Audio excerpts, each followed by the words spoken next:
कभी कभी हमें ऐसा लगता है कि जो हमारे साथ हो रहा है वो बिल्कुल खराब हो रहा है, या हम भगवान की इतनी पूजा पाठ करते हैं लेकिन चीजें हमारे फेवरेबल नहीं है। तो चलो, आज देर ना करके अपनी कहानी शुरू करते हैं। कहानी है एक सेल्समैन की। सेल्समैन बहुत पूजा पाठ करता था और बहुत भगवान पे यकीन करता था। सुबह उठता, पूजा करता, फिर अपना ऑफिस जाता था। बहुत मेहनती था, लेकिन कुछ टाइम से वो उसी ऑफिस में अटका हुआ था। ना उसकी सैलरी इंक्रीज हो रही थी और आगे उसको कुछ फ्यूचर दिख नहीं रहा था। वो इस कंपनी से निकलना चाहता था। तो उसके पास कुछ टाइम पहले कोई कॉल आती है इंटरव्यू के लिए। तो उसको बहुत एक्साइटेड होता है वो न्यू जॉब ज्वाइन करने के लिए। वो सोचता है कि अब फाइनल कॉल आएगी, तो वो इंतजार करता है। फाइनल कॉल आने का एक दो दिन ही बाकी था। अब वो फिर ऑफिस जाता है, इंतजार करता है। तो अगले दिन वो सोचता है कि मैं आज जल्दी का अलार्म लगाऊंगा ताकि मैं वो कॉल अटेंड कर सकूं। अलार्म लगाता है तो वो देखता है कि 5 बजे का अलार्म लगाया, आज तो अलार्म भी नहीं बजा। लेट हो गया, 7:30 बज गए। अब उसने बाइक स्टार्ट करी, बाइक भी स्टार्ट नहीं हुई। दिन बहुत खराब जा रहा था। ऑटो करने की कोशिश करी, उबर से ऑटो भी बुक नहीं हुआ। जैसे तैसे ऑफिस पहुंचा तो फिर समझ में आया कि टिफिन भूल गया है, आज तो खाना भी खाना पड़ेगा बाहर से। और फिर देखता है कि कैंटीन भी बंद पड़ी है। भगवान को थोड़ा सा कोसता है, कहता है अरे भगवान, मैं तो इतना पूजा पाठ करता हूँ, इतना क्यों मेरे साथ खराब कर रहे हो? ना कैंटीन खुली, अपने भक्त को भूखा मारोगे क्या? फिर जैसे तैसे एक सैंडविच खरीदता है और सैंडविच का टेस्ट इतना खराब कि उसको वो सैंडविच वहीं फेंकना पड़ता है। कोई बात नहीं, आगे का दिन। फिर जैसे तैसे वो अपने घर पहुंचता है और कॉल उसके पास आती है इंटरव्यू के लिए, फाइनल कॉल। वो बात ही कर रहा होता है कि इतने में उसका फोन डेड हो जाता है। अब वो सोचता है कि फाइनल कॉल आ भी गई थी और मेरा कॉल डेड हो गया, फोन डेड हो गया।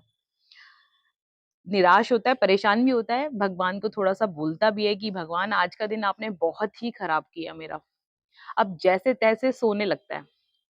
जैसे ही पंखा वंखा चलाता है तो लाइट गुल, गुस्से में लाल पीला होकर सो जाता है। गुस्से में ही नींद लगती है। नींद में देखता है कि भगवान उससे मिलने आए हैं।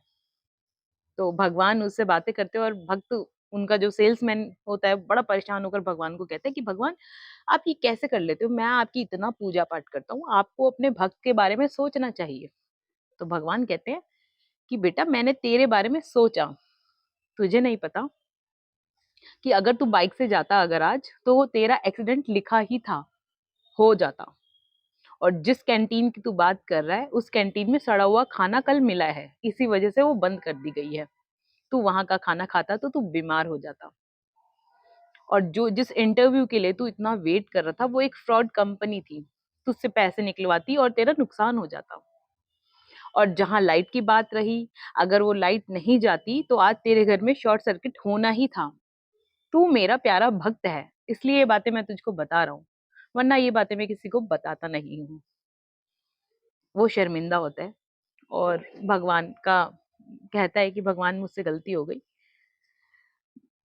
बेसिकली बात ऐसी होती है कि हम कभी ना कभी ऐसे हमारे साथ भी होते हैं कि हम सोचते हैं कि भगवान ने हमारे साथ बहुत बुरा किया, लेकिन हम कुछ अगर प्रीवियस चीजें देखें, अगर कुछ खराब हुआ, हम रोए धोए, तो उसके बाद समझ में आता है कि ये अच्छा ही हुआ। हम सब भगवान के बच्चे हैं और कोई पेरेंट्स भी अपने बच्चों का बुरा नहीं चाहता।